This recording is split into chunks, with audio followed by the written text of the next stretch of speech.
Join your host, Maddie Roach, as she brings you into a community of fee-only financial advisors who are successfully building profitable businesses that serve the next generation of clients. Learn from innovative advisors whose unique stories will inspire you to dream big and take action on your goals. Are you ready to live your best life and help your clients live theirs? Then you're in the right place. Welcome to XYPN Radio. I'm Maddie Roach, your host. Today, we have a really awesome conversation with two XYPN members, Tremaine Wills and Charles Ho. Tremaine and Charles both left the broker-dealer wirehouse space knowing that they were destined to do more meaningful work, and both ended up finding major fulfillment in being owners of their own independent RIAs. Today, we talk about each of their professional backgrounds, the tears that were shed, the pressure that was applied, and the emptiness that each of them felt around the work they were doing. We discuss the ideas of time freedom and mission-driven work and what it feels like to be burnt out.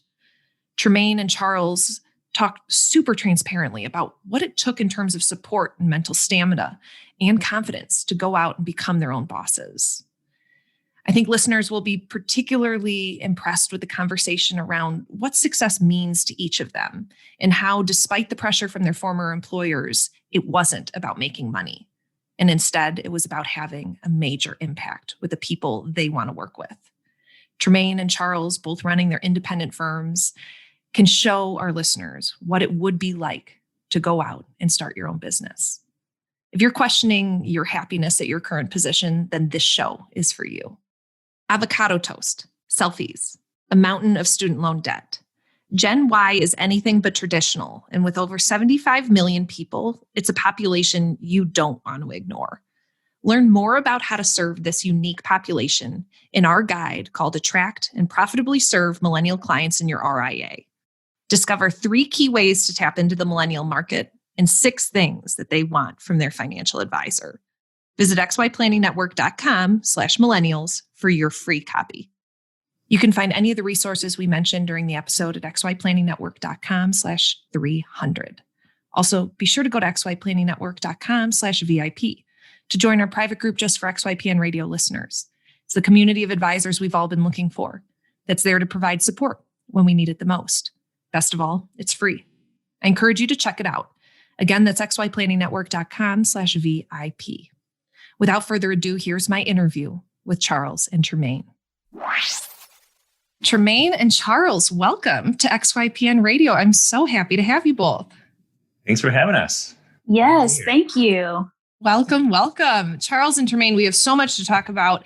Before we totally dive into the topic of switching into the fee-only space from the broker-dealer and wirehouse, Tremaine, why don't you go ahead and introduce yourself to the listeners? Just give them a high-level understanding of what you've built so far. Yes. Hi, everybody. Tremaine Wills here. I am the owner of Mind Over Money. We are a firm that specializes in helping Black women entrepreneurs organize both their personal and business finances.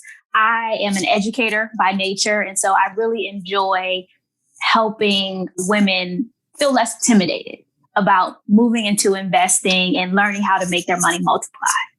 Awesome. Charles, how about you? What have you built over these years? Sure. I launched in the fall of 2017. My firm name is called Legacy Builders Financial, and I'm located in Northern California. I know that's a huge geographical space, but I'm in those parts.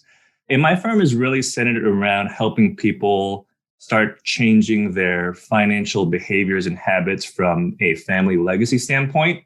So many of us carry just automatically a lot of baggage and a lot of set ways that we think about money just from how it's been modeled from us from our parents or grandparents. So really wanting to try to change the trajectory of that from a financial legacy standpoint.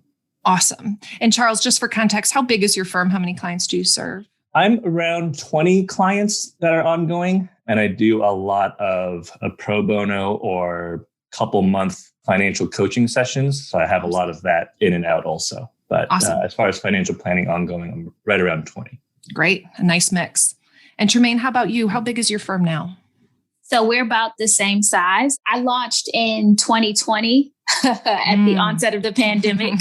So pray for me. But we had some pretty explosive growth in the last quarter. And right now I'm at 24 clients. And so lots of learning happening on how to scale so quickly. Yeah. Well, this whole podcast is really dedicated to showing our listeners that the transition from the industry, but maybe not the RIA space, into the RIA space is possible and that it's wonderful. And so I'm going to spend a little bit more time kind of on your backgrounds for that reason, just so that some of our listeners who maybe have positions similar to you two in the past can really see themselves moving into the RIA space. So Tremaine, why don't you start us off and just kind of walk us through college, post-college, the professional background, and Charles, I'll ask you the same.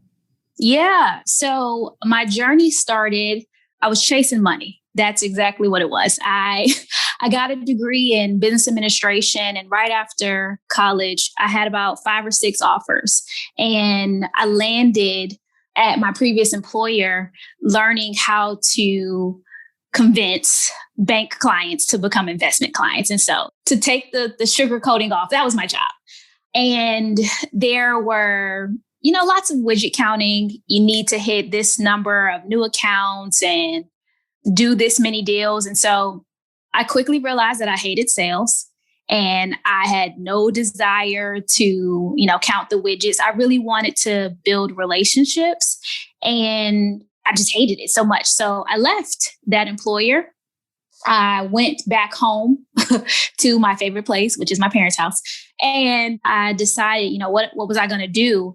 And it was not an immediate decision to start a firm. As you heard, I just launched in 2020, but I started as a financial coaching company where I was teaching, some of the basics, budgeting and how to improve your credit and, some baseline things like that. And a lot of it was out of fear. So even though I was licensed and, had the experience working with clients and opening investment accounts and helping them grow their assets, I was afraid to really just step out on my own and stake my claim in the investment world. And it wasn't until, some coaxing from my parents and really just, that motivation that even if you do fail, it's okay, that I decided to go ahead and pursue the process of getting registered.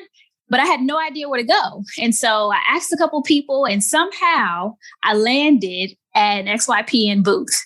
And that's where the introduction of, you can become a RIA and we'll guide you through this process. And once I heard that, I was like, yes, take all of my money. I'm joining now.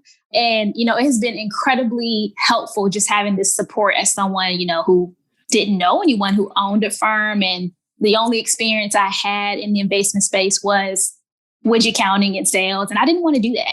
So it's been, a phenomenal transition. Wonderful. Thanks, Tremaine. Charles, how about you? What was kind of the former Charles professional career like?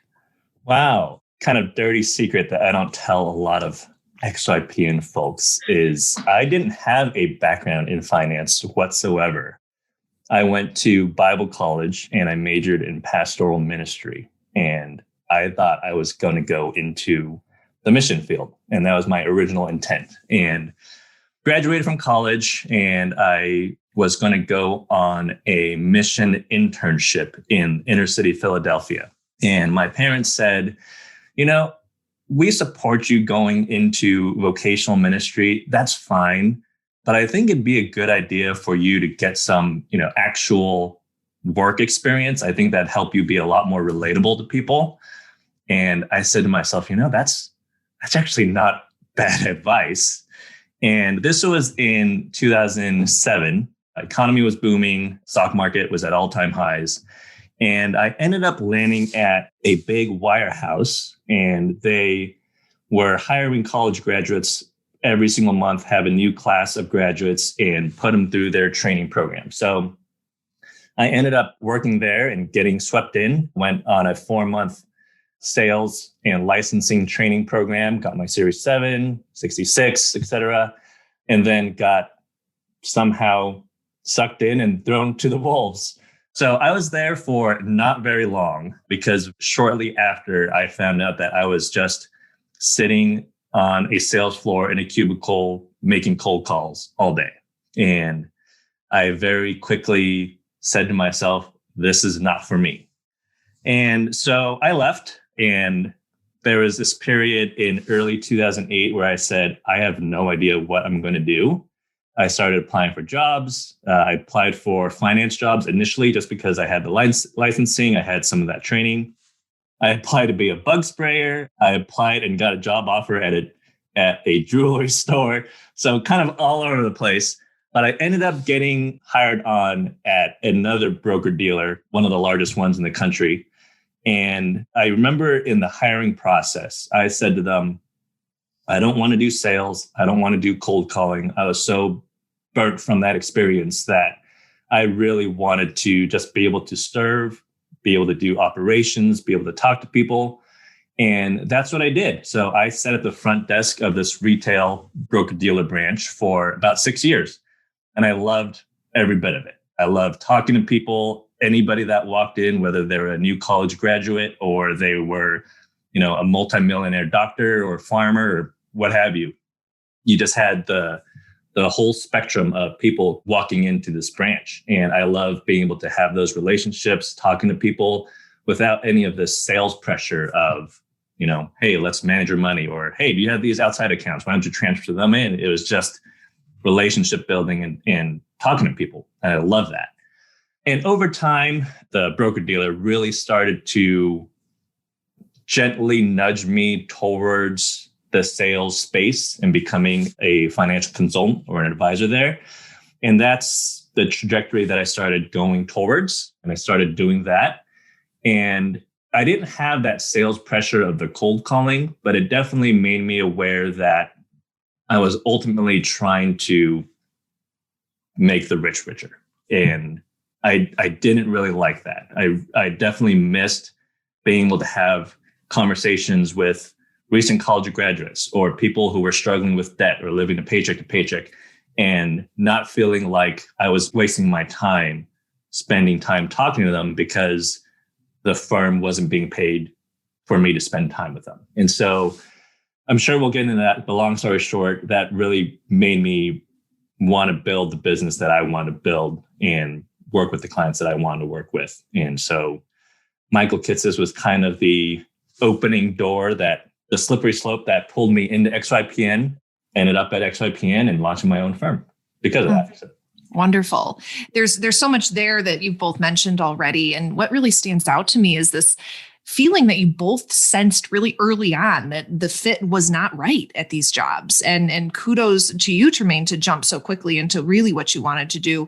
And Charles, for you to pivot the role to better suit what you were wanting. And I think, at XYPN, we're so mission driven, and that's really what our employees are attracted to. And so what I'm sensing is that you didn't feel a commitment to that mission of the business as you were at. Tremaine, can you talk a little bit more about that maybe rub you felt at the former firm? Yes. So similar to Charles, there was this training program that we had to do. And there was this conversation that they teach you to do with every client, which is supposed to make you feel like you're developing relationships. But it's really just to find out what other assets are outside of the bank. And you know how you get the feeling where you're not doing as you should be doing. I got that feeling often when having this scripted conversation with clients. And I hated that feeling. And it got so bad that I would cry in my car before going to work sometimes. And it's like, I can't do this. It's not worth the pay. And, our industry can be incredibly lucrative. And so for a while, I did try to tough it out and stick through it. But at the end of the day, that desire to really help and to really make an impact, I wasn't getting it. And so I knew I had to do something. We work so many hours, and it's a shame to hate what you do when you spend so much of your time doing it. So I decided that wasn't going to be me, even at the expense of losing a part of my 401k and, taking a gigantic pay cut, because life is too short to stay connected to an employer or a position that you do not like. Mm. Can you talk a little bit about what you transitioned into? Because you didn't jump immediately into the RIA space. You did this incredible coaching thing. Can you talk a little bit about that? Yes. So before getting registered as an investment advisor, my firm was creating budgets and teaching classes, and I did not want to immediately lose my licensing. So I tried to get creative and dabble into some of the network marketing opportunities to hold my license. And man, when you're trying to avoid what you know you should be doing, you get creative and then it ultimately just fails, right? And so tried the Primerica thing, and I'm like, I don't believe in what you're selling either, right? And so then I moved on to the opposite end of the spectrum and had some experience with TFA and realized there too, like, this isn't what I want to do. Even though I do believe that insurance is important, it is difficult to not cross the line of encouraging possible prospects to purchase more insurance than they actually need when you can see that commission, right? We want to have the purest intentions possible, but there's always something when part of your pay is connected to commission. And I realized that even though I want to help so much, I can see, oh, well, this might be a good thing too. And I wanted to eliminate the possibility, right? And so now I do no insurance business, none at all. And for me, it's so freeing because there is no fear that I might, unconsciously be suggesting something because, there's this additional pay to it. Now just knowing that the advice that I give is the advice that I give, and whatever route you choose, I gave the best that I had. And the advice, it isn't impacted by an additional commission. So for me, that transition was, I had to experience, the network marketing and the additional salesy space, because it made it very, very clear that I can't do this. I don't want to do this. And it's okay if I'm losing out on thousands of dollars, because again, that I'd rather have very, very pure and clear intentions than to pad my pockets. Well said. Thanks, Tremaine. Charles, any thoughts on that? Wow. I feel like we could talk about insurance and commissions for a long, long time. And that's a great rabbit trail that we need to steer clear from. It's absolutely true. I think it was XYPN 2019 where Michael Kitces' keynote, he was talking about how, in the financial services industry, we essentially have two main models: commissions or assets under management. And the majority of Americans who have enough wealth to manage and be charged an AUM fee is a very small percentage of the total US population. And so if our industry is built on AUM, then there's a whole chunk of the US population that the financial services industry is disincentivized to serve. And that's also why you see a lot of families that don't have that wealth get preyed upon by insurance salesmen, because, hey, they can still make a buck off of these folks and oversell insurance. And so it's really heartbreaking for me. And that's why I really love this, flat fee for service model. And I'm hoping that it can explode, because it's a way to build a sustainable business and serve this humongous population that they don't feel like the economy is doing great just because the stock market is at an all-time high when they're living paycheck to paycheck. And so I'm really hoping that this is kind of a catalyst for change. Yeah, wonderful.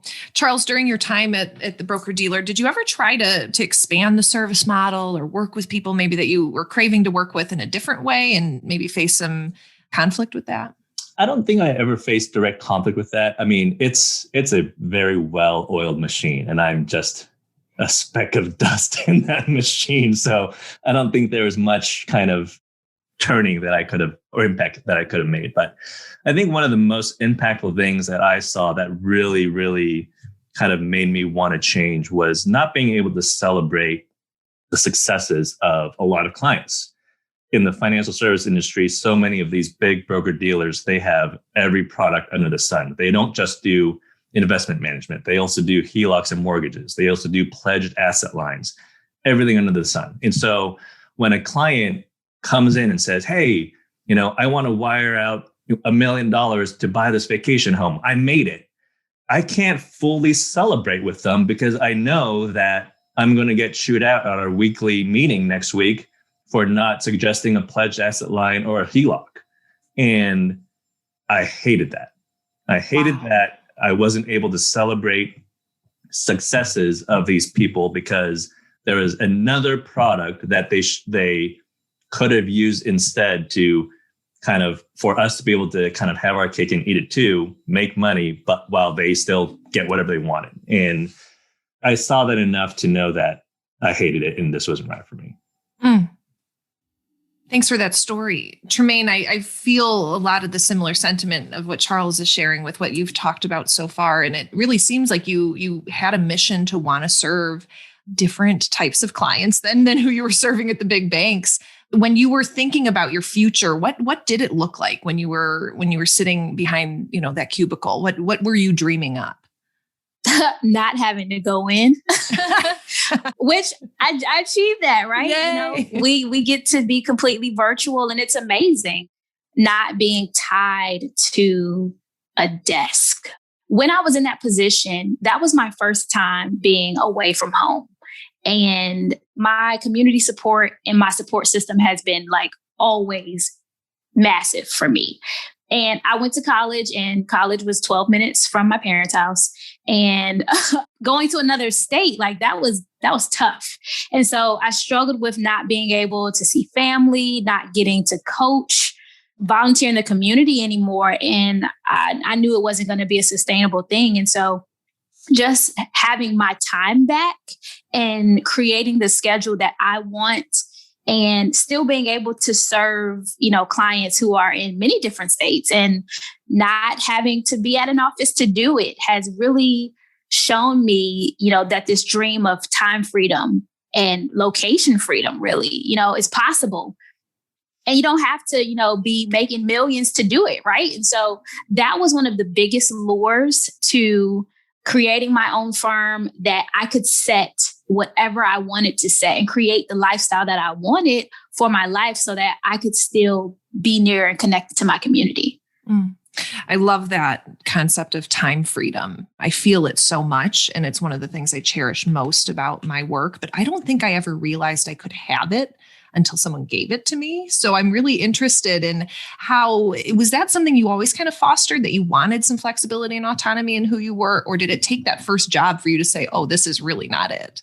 It took the first job out of college. Before I had experience in financial services, I used to work at NASA, and that was a very, very fun place. I mean, you hear NASA, all the fun things that you think I did them. And so, that was, for me, showing up to work wasn't as dreadful because it was a great environment. But experiencing the complete opposite, where I hated going, I was like, oh, every job is not like that. And wanting to make sure that I could control, what I was doing with my time and who I was spending it with and not hating it, that was important. So that experience definitely showed me like, oh, this is not it. I don't want to do that. Yeah, you can feel it physically.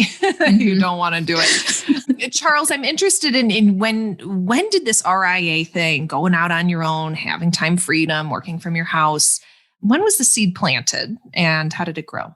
We can't talk about NASA the rest of the show? Let's do it. I'm just kidding. I mean, I think this seed was a long time in the making, but it really came to head. I was working at this broker dealer, just kind of going in, my life was kind of just on autopilot. Wake up, go to work. One day my wife said to me, like, Charles, you seem to be in a funk. Like, you seem to be depressed, like just kind of in a funk. Maybe you should go get yourself checked out. So I went to my doctor and he gave me a 10-question questionnaire. And based on how I answered that, he was like, yeah, you're depressed. Here's some antidepressants. Like, it's like a risk tolerance questionnaire, just covering the bases. But I took those antidepressants and it made me not care about a thing in the world. My house could be burning down and I would just, it was terrible. So I ended up going to see a therapist, and through talking to a therapist, he really helped me unpack what my definition of success was. And I was living in this mode of my definition of success is what job title I have, how much money I'm making, how much money I have.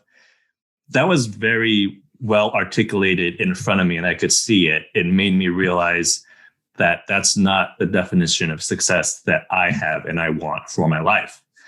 And the sooner that I was able to see that and let go of that, it was just automatic clarity of, what am I doing here at this corporation helping rich people get richer? That's not something that I believe in. And climbing that corporate ladder, it's not something that I believe in. And it was just an automatic, I was able to let go. And I think so much of personal finance is nuance. And we know that when we talk to clients, and I knew that when I was talking to clients at the broker-dealer as well, I get asked all the time, should I have extra cash? Should I pay down my mortgage, or should I, invest a difference? And there's a math answer, but that's not necessarily the best answer depending on what your values are, what's important to you, and how you treat money. And I was saying that, but I wasn't living that myself. And the sooner that I could realize the definition and measure of success for me isn't how much money I have or the wealth that I build. I don't want to be on my deathbed thinking, oh, I should have done this because that means I would have more money right now. It's about, for me, it was about the memories that I'm able to create, the experiences that I'm able to have with my family and my kids. And so there was a light bulb moment for me that it was, the path is very clear now, just leave. And so I did. Mic drop. Right? I'm like, Charles, we need to be friends. Your energy is just exuding through the microphones. I love it here. It totally is. What a fabulous discussion. I'm interested in, Tremaine, you mentioned that you just knew sales was just not your thing. And it struck me as I hear that frequently from XYPN members, that they really realize that they do not want to do sales. But then I'm always like, oh, well, starting your own firm means you're going to be selling yourself. So I'm interested, how does it feel to be in the sales seat now, doing business development for your own firm? What is it like? It's not the same. It's not the same. And I think the difference is the connection to the mission. When I was in the previous position, there was no outcome that would really impact the clients. And I felt connected to that. I was like, well, this firm doesn't care, right? And so there was no desire to really just change lives. But in the driver's seat, it's about going on this journey to pulling out that light, right? Charles has this light, right? And so helping other people pull that light out, that's what it's about. And so it's sales, but it's not, because I'm not selling you a product or a widget. The mission is to help you transform. And so it's completely different. We can call it sales, but it's not sales. It's about the journey. Love it. And Charles, for someone who at one point thought they would be going on long missions and becoming a pastor, how have you been able to incorporate that kind of mission-driven work in the work you do today? Well, I think it comes down to a heart to serve. And I think a lot of people in the financial services industry has a heart to serve. It's also easy to, I don't want to say get disillusioned, but in the sales training that we all went through, we are very, very much also sold and led to believe that these products in whatever it is that we're offering is a service and is beneficial. And sometimes they are. But, kind of going back to your question to Tremaine, the big difference is we're not selling a product or an idea. We're selling ourselves, and we believe that we can positively change lives. And I think in the broker-dealer world, the broker-dealer loves to believe that they can serve all people. They can be a one-stop shop and be able to serve all people. And I'm very, very aware of that. I can't serve everybody. I can't be all things to all people. And there are going to be people that aren't going to be a good fit for me, and I'm not going to be a good fit for them. And so it's much more clear, and it's not disingenuous when I try to sell myself, and sometimes it's not a good fit, and it doesn't bother me. Whereas in the broker-dealer world, you did something wrong if you didn't get them, because everybody should be a good fit here. And that's just not true. Totally. you both exude this abundance mentality so much. And I'm wondering, Tremaine, have you found that this side of the industry, the small sliver of this RIA space, to be more welcoming and abundant than the space you changed from? Absolutely. It was a dog-eat-dog world in the broker-dealer space. If you set an appointment with a client and then you weren't able to take them, the next advisor was going to have them if they came through that door. And it's not the same in this space. You know, a lot of us realize that we have a specific market that we are called to serve. And when it's not a good fit, we have friends that we're like, you know what? You would be a better fit for this person, because we don't take it. It's not offensive. It's not, it's not a competition, because there are so many people to serve. There are so many people to serve. And when you know that the ultimate goal is to have a positive impact, you don't necessarily have to be the person that does it when you can pass the baton to someone else. So it's way better on this side. And of course, I'm biased, but I'm just saying it's better on this side. Yeah, I'm biased too. And Charles, do you have any comments on that?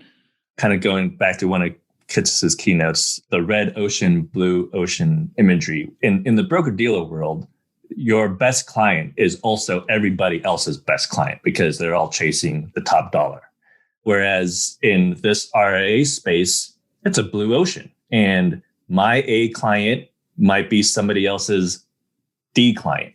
My D client might be somebody else's A client. And if we're all serving in unique individual spaces, I think we're trying to avoid the drinking word.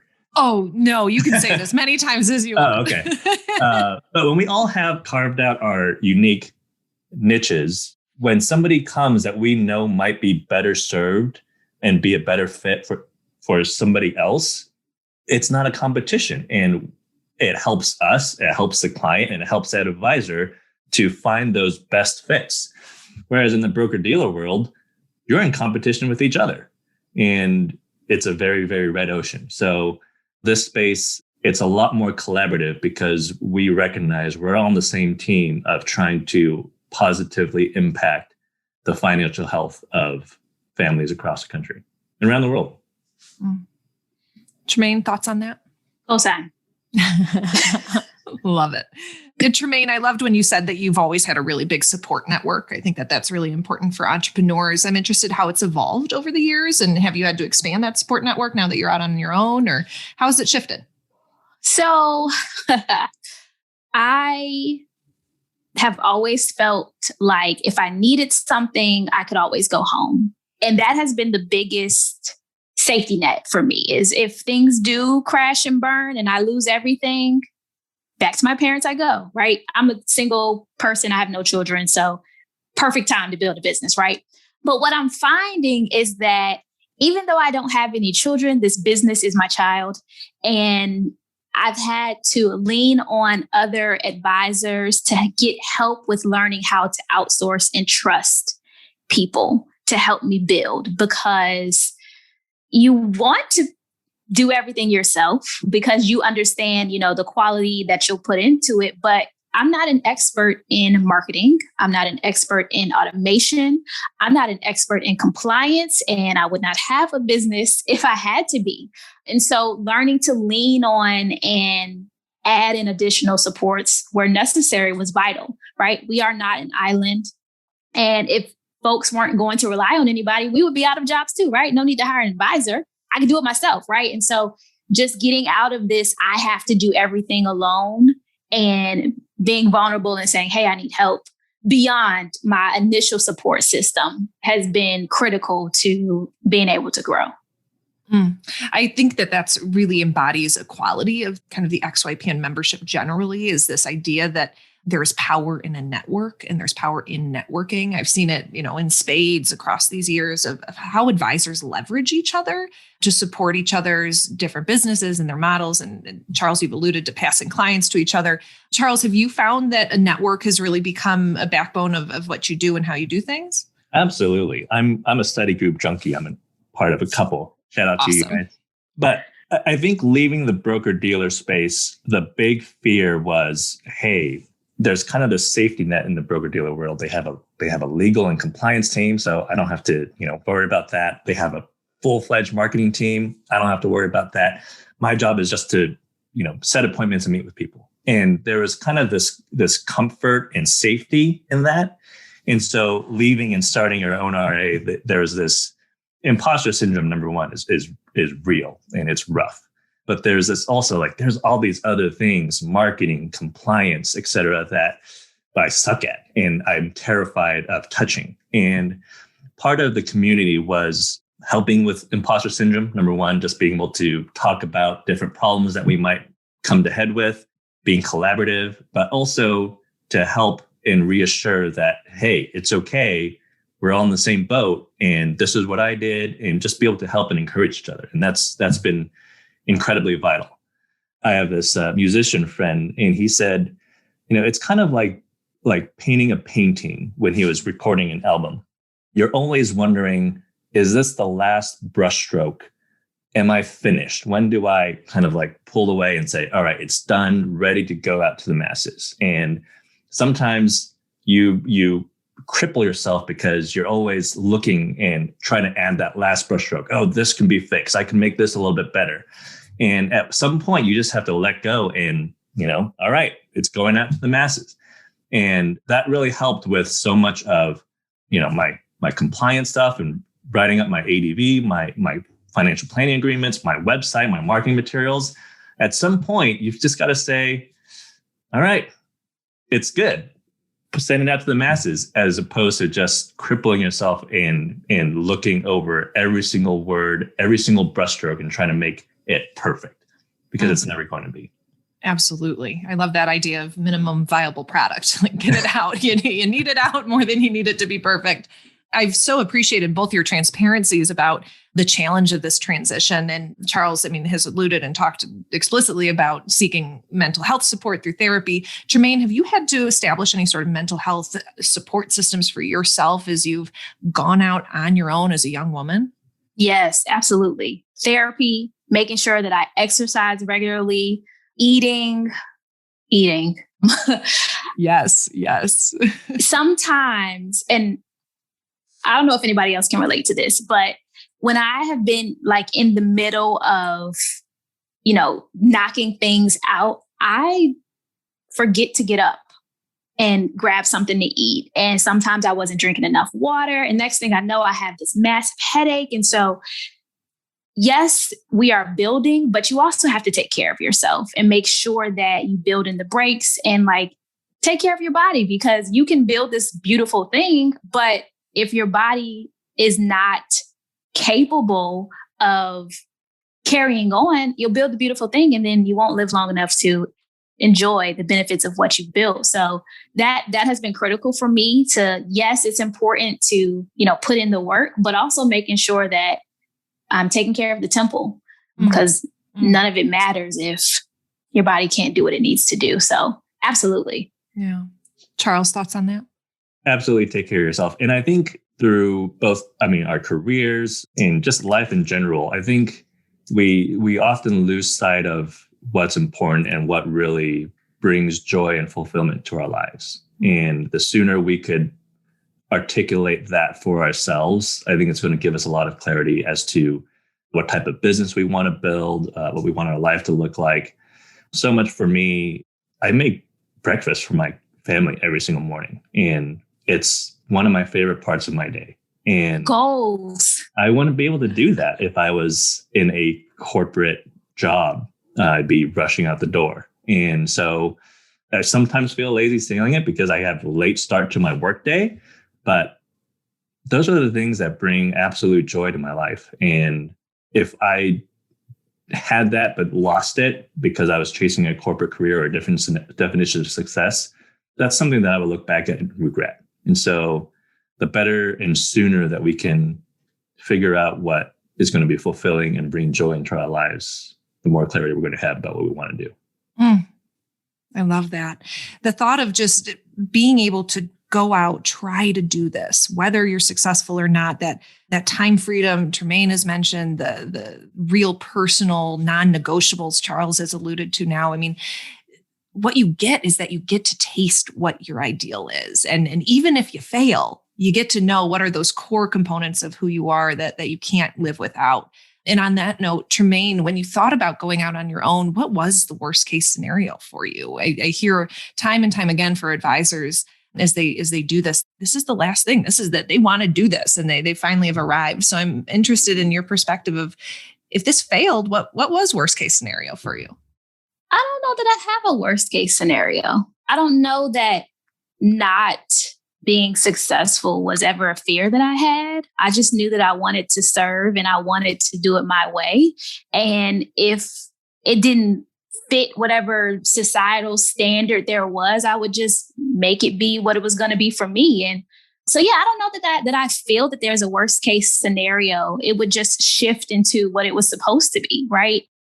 There's not a fear that I have about failing. I guess a lot of that comes from me understanding that even if I have nothing, I always have my family.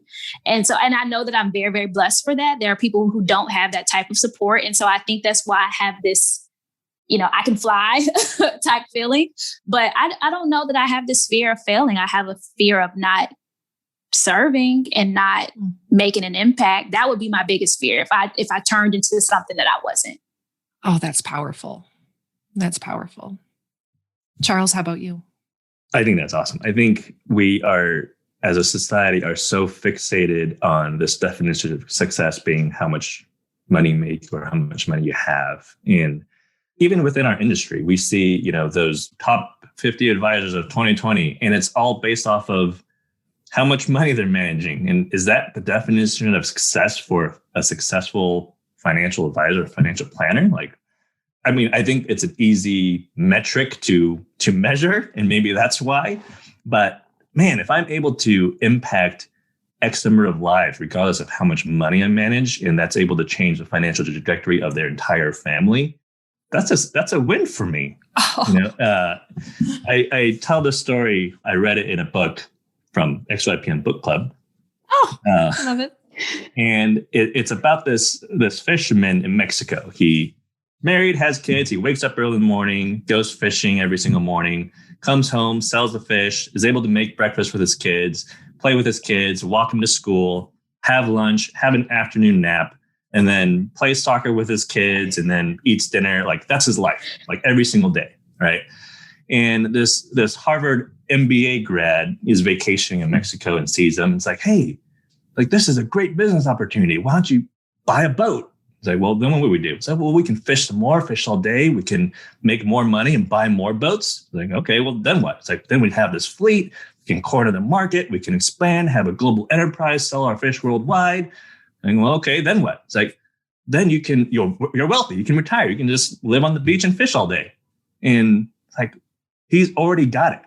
And we lose sight of what success is when we try to quantify it based off of how much money we have or how much money we're making. What a great reminder to all listeners and to me personally too. Thank you for that. That's incredible. If you can believe it, we are rounding out this episode. I feel like we could talk for hours and hours. But Charles, why don't you about NASA? Let's do it. I'll ask a couple more questions. Tremaine, the shift into business owner, it is no joke. You're moving from employee to business owner. What would you say was kind of the unexpected hard part that you would want our listeners to know about that you maybe wished you had known? All of it is hard. It is a consistent putting out fires. If you have no desire to problem solve and to get creative with your thinking, then being a business owner probably is not going to be a fun job for you. But if you enjoy putting out fires and figuring out how to make the fires smaller next time, then it probably will be a fulfilling experience because you'll learn so much about yourself, how you navigate stress and what you do when your back is against the wall. And I think for me, that's when I realized, oh, okay, I actually do enjoy solving problems and trying to figure things out. And I didn't really know that about myself. I knew that I liked numbers and I knew that I liked helping people, but I didn't know that I could enjoy the process of fixing things that are broken. So yeah, there's a lot of problem solving when you are a business owner. Great reminder. Charles, what about you? What did you wish you had been reminded of or known before you jumped into this?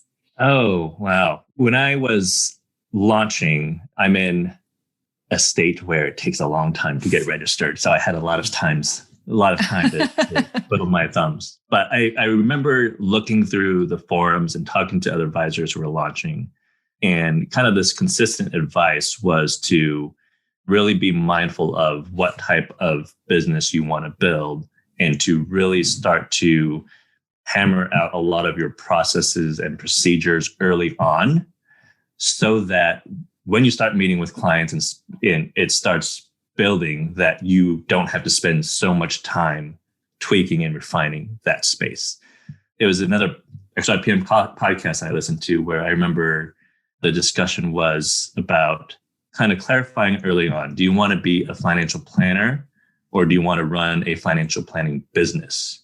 Mm-hmm. And the sooner you can kind of have clarity on which type of business you want to build, and there's no wrong answer, the sooner you're going to be able to then hammer out what you want your systems and processes and workflows and structure to look like. And I wish I spent more time on that because that is something that I'm constantly refining. And I think everybody's going to. You know, we have that statistic of how many people change their fee structure in the first 3 years. And I think it's 100%. 100%. So obviously that's always going to be moving, but definitely, you know, don't ignore that and just push that stone down because the sooner you could try to have some of those things in place, the easier road you're going to have. Beautiful. Thanks, Charles. Tremaine, any final words to our listeners? Maybe another fellow woman sitting in her car crying because she does not want to walk in those doors to that employer. Any words of advice? Make the jump. Make that jump. Come over to the better side. Awesome. Charles, how about you? I think we get lost into believing that the product is the value. You bring a lot of value. Yeah. You know, wherever you're sitting, wherever you're at, if you've been in the financial services industry 1 year or 10 years or 30 years, you're valuable and you have something to offer and you have something that people out there need. Mm-hmm. And if you've got the golden handcuffs or feel like you can't serve the people that you would love to serve in the place that you're in, I think that's something that you should seriously consider and check out. Beautiful. Charles and Tremaine, this was such a fun podcast. I learned so much. I'm honored to know both of you. And I know our listeners will have found this conversation to be very, very valuable. Thank you so much for the work you do for your communities, for your clients, for XYPN, and certainly everyone here. Thank you so much. Thank you for having us. It's been a lot of fun. Thank you. Awesome. Avocado toast, selfies, a mountain of student loan debt. Gen Y is anything but traditional, and with over 75 million people, it's a population you don't want to ignore.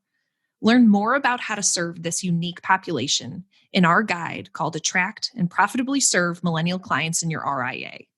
Discover 3 key ways to tap into the millennial market and 6 things that they want from their financial advisor. Visit xyplanningnetwork.com/millennials for your free copy. Be sure to join our VIP community at xyplanningnetwork.com/VIP to hang out with other XYPN radio listeners, ask questions for future mailbag episodes, and finally, to find a community of like-minded financial advisors. Thanks so much for joining me today. We'll see you next week. You are not alone and you are not crazy. It's scary starting, building, and growing your own financial planning firm, and that's why we put together a free private community just for you, the Cutting Edge Financial Planner.